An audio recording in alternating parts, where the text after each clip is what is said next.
Essa é a continuação da aula sobre linguagens de alto nível. A partir de agora, quando a gente falar de linguagem de programação, a gente está sempre se referindo às linguagens de alto nível. Uma coisa que a gente ainda não discutiu é sobre o que é exatamente uma linguagem de programação. Como a gente já programa, intuitivamente a gente já tem uma boa noção do que é uma linguagem. Mas mesmo assim, vamos pelo menos olhar isso sob alguns aspectos. Primeiro, se é uma linguagem, quem são os interlocutores? Quem que está falando com quem? Quando a gente está programando, a gente está se expressando usando uma notação com regras e com uma lógica imposta por essas regras. Sob esse aspecto, a linguagem de programação traduz o que a gente escreve para um formato que o computador consegue executar.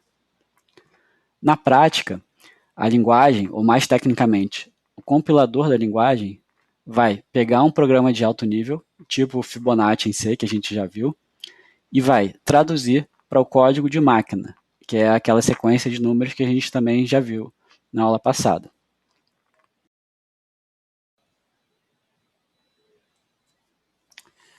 Nessa visão de um compilador ou interpretador, a linguagem é um programa que reconhece e executa outros programas.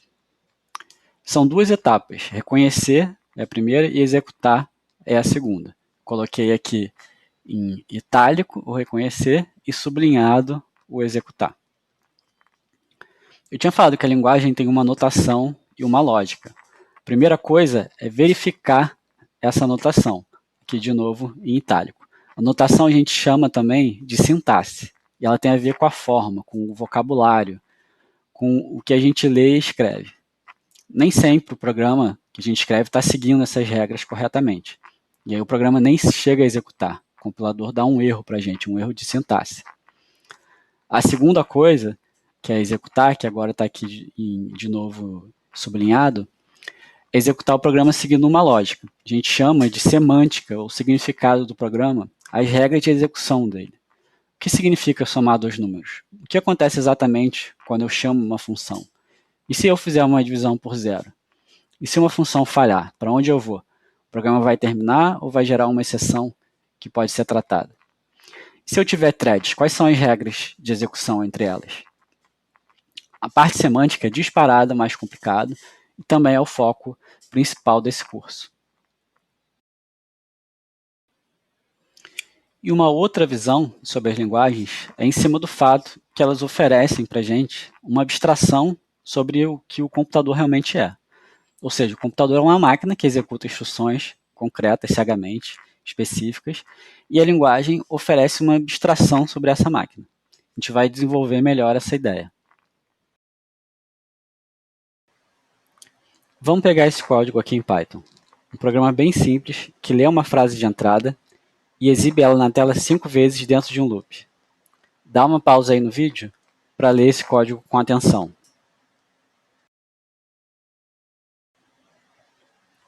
Agora aqui tem uma representação de um computador. O que é importante no computador?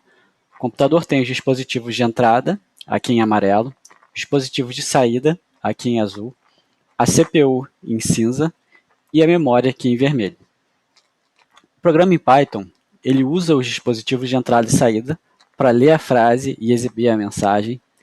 Ele usa a CPU para contar de 1 até 5 e ele usa a memória para guardar a frase que ele precisa exibir. Ou seja, ele usa tudo que aparece nesse modelo aí do computador. Mas o programa faz tudo de uma forma abstrata. Por exemplo, eu não digo exatamente qual dispositivo de entrada e saída eu vou usar. A contagem de 1 a 5 não está usando diretamente as instruções da CPU. Para a memória eu também me refiro através do nome de uma variável, e não através de um endereço físico no computador. Se eu for pintar esse programa de acordo com entrada, saída, memória e CPU, vai ficar assim. A leitura está abstraída em uma única palavra, input, que em português significa entrada. O input aqui é uma função, dá para ver pelo uso dos parênteses. Sendo uma função, é claro que eu poderia fazer o mesmo em outras linguagens. Isso não é exatamente uma abstração de Python. Até mesmo em Assembly eu poderia fazer algo muito parecido. Mas o importante aqui é essa busca pela abstração. Todos os detalhes de como a leitura é feita estão escondidos. Até mesmo de onde vem exatamente essa entrada. É do teclado? Como que eu sei? Às vezes as abstrações são tão radicais que fica até um pouco mágico demais. Nesse caso aqui, a gente teria que entender melhor como as linguagens interagem com o sistema operacional. Aqui também entra o conceito de entrada e saída padrão. Mas, de novo, é uma abstração que esconde muito bem os detalhes e ajuda muito no desenvolvimento. A saída também é muito parecida. Os prints abstraem a operação de escrever na tela. De novo, o print é uma função e, de novo, os detalhes estão escondidos. Para onde ele escreve? É para a tela? Print em inglês significa imprimir, então daria a entender que é para a impressora, que também é um dispositivo de saída.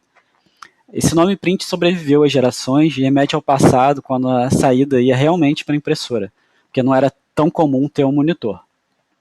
A memória do computador, a gente tem uma abstração muito boa, que são as variáveis. Não importa muito onde exatamente os dados vão ficar na memória. O que importa é a gente ter um símbolo, nesse caso aqui o nome da variável, frase, que facilita a gente se referir àquele dado de maneira única. Por fim, as instruções de CPU também são abstraídas em construções mais ricas. Por exemplo, o for. Ele inicializa a variável i, faz um loop de execução, testa o valor do i para saber se chegou ao fim e terminar. Se não, incrementa o i e repete o comando de dentro. Essa é uma abstração de controle que o Python oferece para a gente pronta e com um vocabulário intuitivo para a gente usar. Agora, vamos olhar as linguagens de novo sob a perspectiva de sintaxe e semântica. A gente já falou que a sintaxe é a forma, os símbolos e como eles se ligam no programa. E a semântica é o significado, o que o programa faz e como ele opera. A sintaxe é estática e é verificada antes do programa executar. A semântica é dinâmica, com base nas operações que ocorrem durante a execução do programa. Um exemplo aqui. Se eu perguntar, como é o comando while de C? O que você vai responder? Dá uma pausa no vídeo e pensa na sua resposta. Repara que tem duas respostas possíveis. Você pode me responder como é a sintaxe do while, é a palavra while, seguida de um abre parênteses, seguida de uma expressão de teste, seguida de um fecha parêntese, seguida de um bloco de comandos. Essa resposta está certa, mas ela não diz nada sobre o que o while faz ou como ele opera. A resposta semântica é muito mais complexa. Com certeza cada um aqui vai me responder de um jeito. E provavelmente todas as respostas vão estar erradas ou pelo menos vão estar incompletas. Não é à toa que a gente tem cursos de programação. Entender um while, por exemplo, leva um bom tempo. Então vamos pegar aqui o manual de Lua para ver como ele explica o while. Olha aqui a sintaxe. Pronto, é isso. Muito parecido com o que a gente fez com o C. Agora a semântica, aqui ele assume que você sabe. Ele diz que é o sentido usual do while.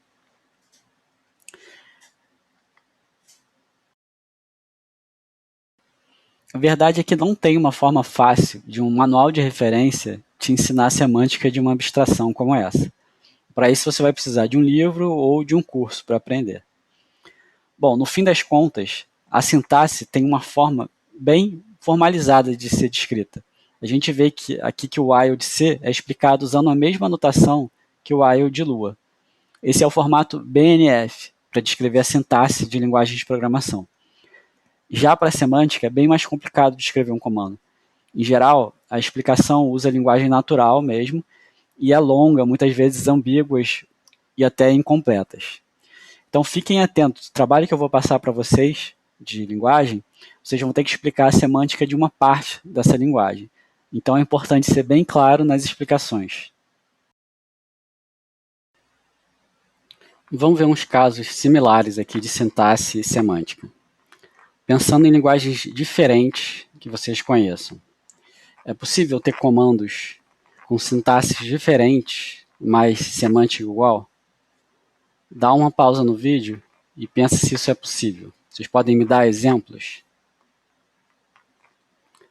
Vamos pegar esse programa em Lua.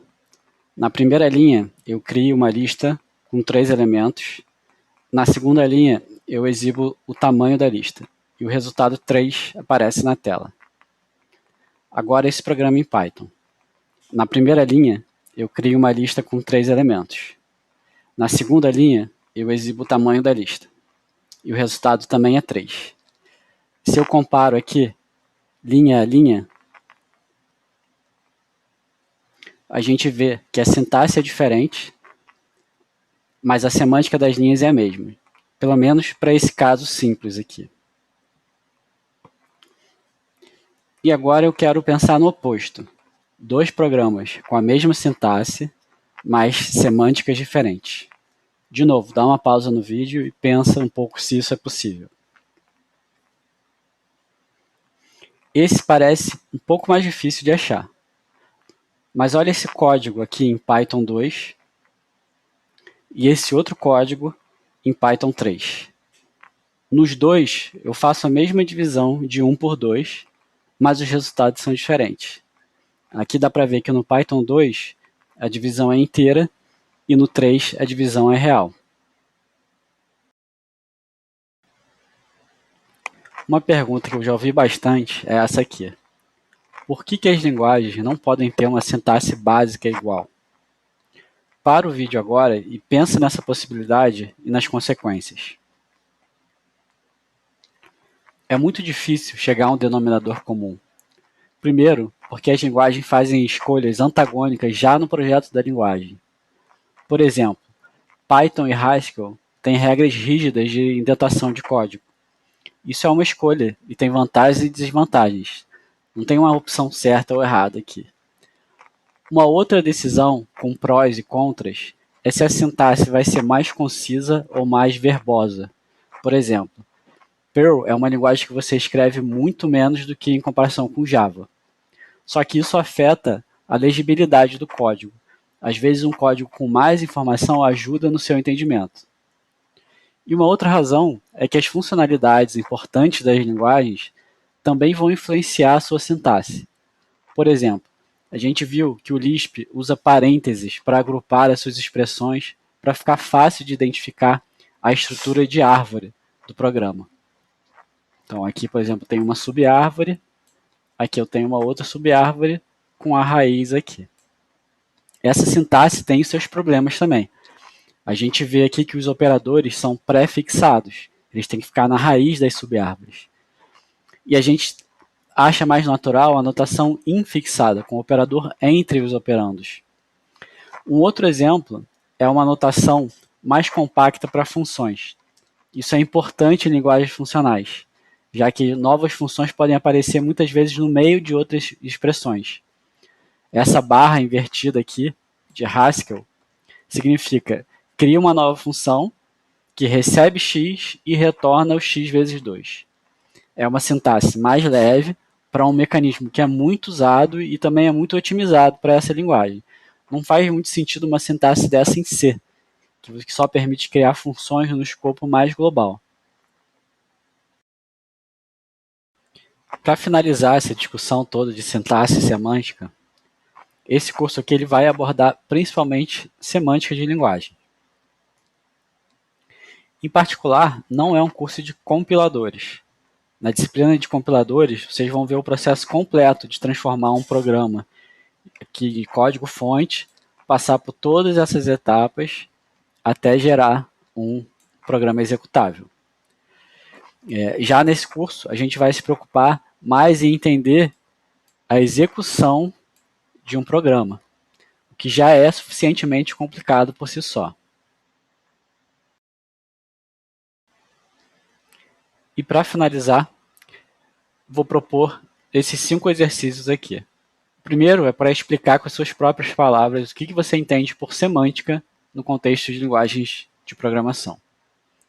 O segundo eu quero que vocês mostrem exemplos de abstrações para entrada, saída, memória e CPU, que nem a gente fez com aquele exercício, com aquele exemplo de Python, que a gente viu o input, o print, as variáveis e o for. Terceiro eu quero que você descreva a sintaxe semântica do comando for de C. O quarto, descrever a sintaxe semântica de chamada de funções em Python. E o quinto é pesquisar e descrever as principais diferenças semânticas entre Python 2 e Python 3. São linguagens que são razoavelmente diferentes, tanto que houve essa quebra do 2 para o 3.